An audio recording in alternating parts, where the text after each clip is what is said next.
La idea un poco de estos 4 días es tratar de aprovechar un poco el entorno que tenemos aquí en el Pirineo, aprovechar las instalaciones que nos permite Benasque para poder desarrollar un trabajo que, gracias a lo que, tal y como han venido los jugadores después de ese periodo de pretemporada que han hecho, digamos, ellos de manera individualizada y de manera individual, ahora vamos a tratar de dar un puntito más en cuanto a lo que se refiere a esa capacidad de poder repetir acciones de alta intensidad,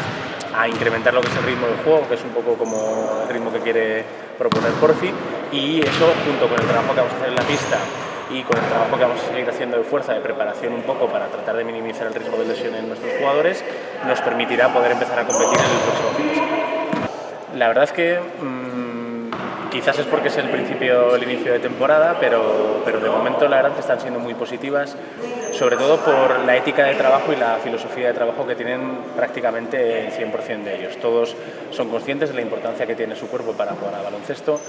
de que el periodo de cuando acaba la temporada, es decir, la postemporada, es un periodo necesario para prepararse para la siguiente temporada, y ya no es como ocurría hace 10, 15, 20 años, donde el jugador venía después de un periodo de relajación total que no había hecho nada en verano,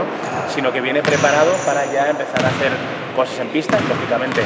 no al nivel de competición de cuando ya juegas un 5 contra 5, pero sí a un nivel en el que te permite poder